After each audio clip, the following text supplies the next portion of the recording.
बच्चों, हम पढ़ रहे हैं लॉज ऑफ मोशन और अब हम देखेंगे कि न्यूटन्स लॉ की प्रॉब्लम हम किस तरह से सॉल्व करेंगे।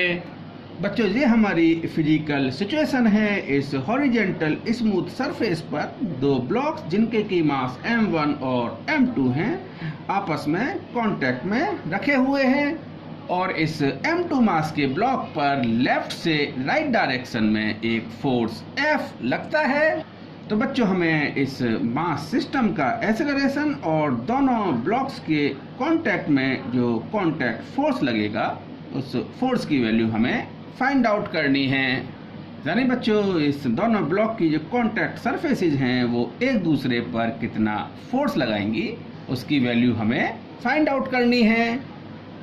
तो बच्चों, कंसीडर किया कि इस सिस्टम का एक्सेलरेशन a है, यानी फोर्स की डायरेक्शन में ये मास सिस्टम a एक्सेलरेशन से मूव करता है और ये m1 मास का ब्लॉक a एक्सेलरेशन से तभी मूव करेगा जब m2 मास का ब्लॉक इसको पुश करेगा।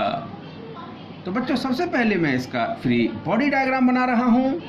तो बच्चों, जो m1 मास का ब्लॉक है इसका वेट डाउनवर्ड डायरेक्शन में लग रहा होगा। तो बच्चों, m1g आपका डाउनवर्ड डायरेक्शन में लग रहा होगा और सरफेस इस ब्लॉक पर परपेंडिकुलरली अपवर्ड डायरेक्शन में नॉर्मल रिएक्शन लगा रही होगी। तो कंसीडर किया वो नॉर्मल रिएक्शन आपकी n1 है। सिमिलरली इस m2 मास के ब्लॉक के लिए देखिए आप, ये जो फोर्स होगा यानी जो वेट है इसका वो डाउनवर्ड डायरेक्शन में लग रहा होगा। So that is the m2g and normal reaction perpendicular to the contact surfaces, so let it be n2।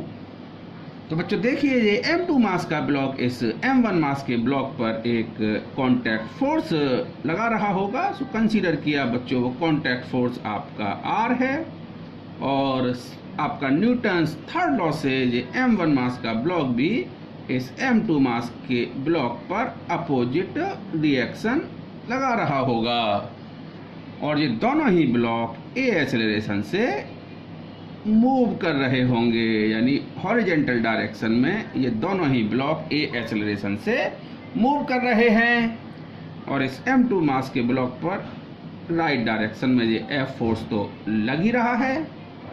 अब हम m1 मास के ब्लॉक की मोशन की एनालिसिस करते हैं। तो बच्चों, एक्सेलरेशन आपका राइट डायरेक्शन में है और जो रिएक्शन फोर्स R वो भी राइट डायरेक्शन में है। तो हम लिख सकते हैं this R equal to m1 into a। और अब हम इस सेकंड ब्लॉक की बात करें तो बच्चों, unbalanced force in right direction. बच्चों, F की वैल्यू आपकी इस R से ज़्यादा होगी तभी ये ब्लॉक राइट डायरेक्शन में मूव करेगा। So unbalanced force in right direction, so this is the F minus R that equal to mass of this block that is the m2 into a।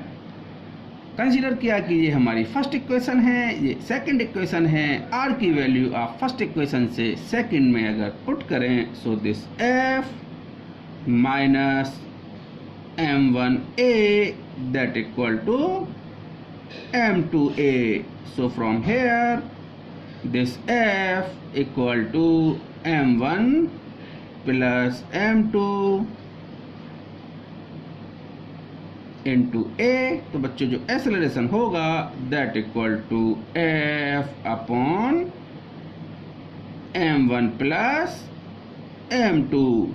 और बच्चों, हमें इस कांटेक्ट फोर्स R की value find out करनी है। So this R equal to m1 into a। So a equal to F upon m1 plus m2। so this is the contact force between these two blocks। बच्चों, इस question को हम बहुत simple way से direct भी कर सकते हैं। तो आप देखिए, पूरे मास सिस्टम पर F फोर्स लग रहा है और ये सिस्टम A एक्सेलरेशन से राइट डायरेक्शन में मूव कर रहा है। तो हम लिख सकते हैं, मैं सेकेंड मेथड बता रहा हूँ आपको, F equal to m1 plus m2 into a। So from here the acceleration of this mass system, so a equal to F upon M1 plus M2। अब बच्चों आप केवल इस ब्लॉक को देखिए, इस R1 रिएक्शन की वजह से ये M1 मास का ब्लॉक A एक्सेलरेशन से मूव कर रहा है। तो हम लिख सकते हैं this R equal to M1 into A, और A की वैल्यू आप फाइंड आउट कर चुके हैं। So R equal to M1 into F upon M1 plus M2। Okay बच्चों, अब हम सेकेंड फिजिकल सिचुएशन कंसीडर करते हैं। अब कंसीडर किया कि ये तीन ब्लॉक जिनके मास रेस्पेक्टिवली M1, M2 और M3 हैं, इस स्मूथ हॉरिजॉन्टल सरफेस पर रखे हुए हैं, और इस M3 मास के ब्लॉक पर राइट डायरेक्शन में आपका एक फोर्स F लग रहा है। तो बच्चों आपको इस तीनों ब्लॉक्स का एक्सेलरेशन फाइंड आउट करना है, और आपको ये जो कॉन्टैक्ट सरफेसेज हैं, surface between the block M1 and M2 and the surface between the block M2 and M3, जहां पर आपको contact reaction force find out करना है। तो बच्चों हम कंसीडर कर सकते हैं कि ये पूरा मास सिस्टम A एक्सेलरेशन से फोर्स की डायरेक्शन में मूव कर रहा है।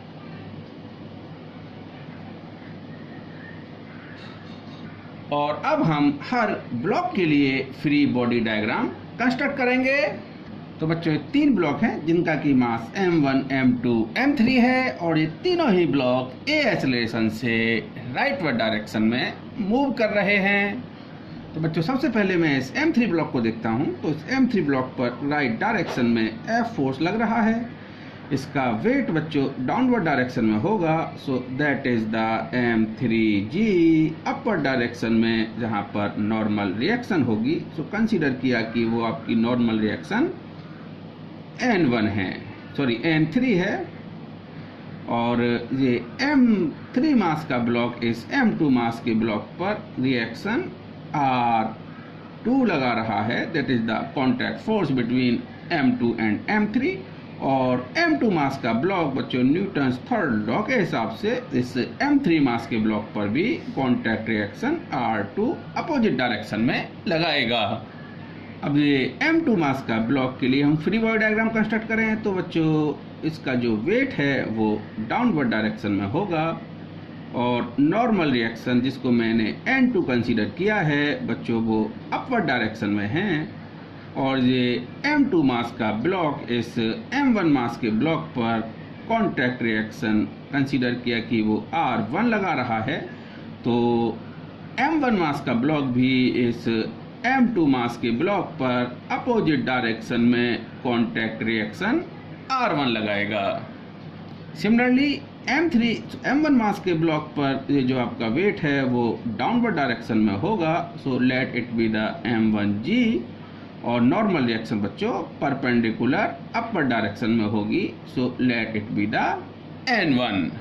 तो अब हम इन ब्लॉक्स की मोशन की इक्वेशन लिखते हैं। तो बच्चों सबसे पहले हम इस M1 मास के ब्लॉक को देख रहे हैं। M1 मास का ब्लॉक A एक्सेलरेशन से राइट डायरेक्शन में मूव कर रहा है, और इस पर ये जो रिएक्शन है कॉन्टैक्ट रिएक्शन वो R1 है। तो बच्चों हम लिख सकते हैं this R1 that equal to M1 into A। अब बच्चों देखिए, अब हम इस M2 मास के ब्लॉक को देखते हैं। तो बच्चों राइट डायरेक्शन में जो रिएक्शन है वो R2 है, और लेफ्ट डायरेक्शन में रिएक्शन R1 है, यानी रिएक्शन फोर्स R1 है। और ये ब्लॉक आपका A एक्सेलरेशन से राइट डायरेक्शन में मूव कर रहा है। वो तभी मूव करेगा जब R2 की वैल्यू R1 से ज़्यादा हो। तो बच्चों unbalanced force in right direction, so that is the R2 minus R1, so that equal to M2 into A। So consider किया कि ये आपकी सेकेंड इक्वेशन है।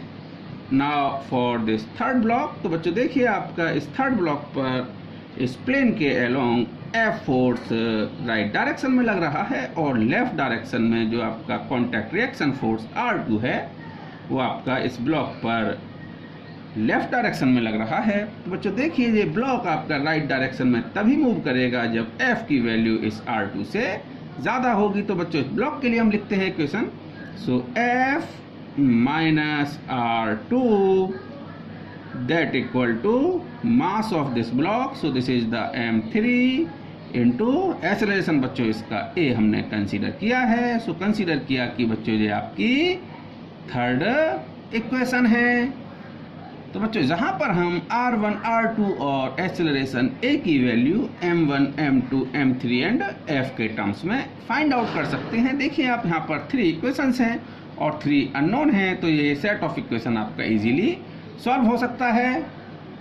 तो बच्चों मैं अगर इस R1 की वैल्यू फर्स्ट इक्वेशन से सेकंड में पुट करूं, सो फ्रॉम हेयर दिस R2, बच्चों R2 की वैल्यू होगी आपकी that equal to M1 plus M2 into A। और बच्चों इस R2 की वैल्यू को अगर मैं थर्ड इक्वेशन में पुट करूं, so this F equal to, आप सिंप्लीफाई कीजिएगा, so that is the M1 plus M2 plus M3 into A। तो बच्चों जहां से हम एक्सेलरेशन की वैल्यू फाइंड आउट कर सकते हैं, so acceleration of this mass system that equal to A, so that is F upon M1 plus M2 plus M3। और बच्चों अगर मुझे इस R1 की वैल्यू फाइंड आउट करनी है तो इस A की वैल्यू को मैं फर्स्ट इक्वेशन में पुट कर सकता हूँ, so from here this R1 equal to M1 into F upon M1 plus M2 plus M3। और बच्चों अब R1 की वैल्यू को मैं सेकंड इक्वेशन में पुट करूं तो बच्चों R2 की जो वैल्यू होगी that equal to M2 into A plus R1, so that is the M1 F upon M1 plus M2 plus M3। और जहां पर इस इक्वेशन में बच्चों आप A की वैल्यू पुट करेंगे तो आपका जो R2 सॉल्व होके आएगा that equal to M1 plus M2 upon M1 plus M2 plus M3 into F होगा। तो बच्चों ये आपकी R1, R2 contact reaction force हो गई हैं और ये आपका एक्सेलरेशन A है। बच्चों इस क्वेश्चन को हम बहुत सारे मेथड से सॉल्व कर सकते हैं, तो एक बहुत सिंपल मेथड आपको मैं बता रहा हूँ। तो बच्चों देखिए ये पूरा सिस्टम अगर A एक्सेलरेशन से मूव करता है तो हम लिख सकते हैं F equal to total mass of this system, so that equal to M1 plus M2 plus M3 into A। तो बच्चों जहाँ से हम A की वैल्यू फाइंड आउट कर सकते हैं, so this A equal to F upon M1 plus M2 plus M3। और अगर बच्चों आप इसको देखिए ये R1 रिएक्शन को हम फाइंड आउट कर सकते हैं, दिस R1 बच्चों ये ब्लॉक आपका M1 मास का ब्लॉक A एक्सेलरेशन से इस R1 एक्सेलरेशन की वजह से राइट डायरेक्शन में मूव कर रहा है। तो बच्चों हम R1 लिख सकते हैं that equal to mass of this block into acceleration, so mass of this block is M1 and acceleration हमने फाइंड आउट किया है, so this equal to F upon M1 plus M2 plus M3। तो बच्चों देखिए आप जहां से आपका जो R की वैल्यू है वो वही है जो मैंने आपको प्रीवियसली कैलकुलेट की थी। बच्चों आप R2 की फाइंड आउट करने के लिए केवल इतने सिस्टम को देखें, तो दिस इज द M1 और M2 मास का ब्लॉक है और ये सिस्टम बच्चों A एक्सेलरेशन से राइट डायरेक्शन में मूव कर रहा है। तो हम लिख सकते हैं this R2 equal to that is the M1 plus M2 into A। और A की वैल्यू बच्चों हम फाइंड आउट कर चुके हैं, so this R2 equal to M1 plus M2 into A, so A equal to F upon M1 plus M2 plus M3। तो बच्चों ये आपकी R2 की वैल्यू है जो मैंने आपको प्रीवियसली फाइंड आउट करके बताई थी। तो बच्चों फर्दर डिस्कशन के लिए हम नेक्स्ट लेक्चर पर चलते हैं।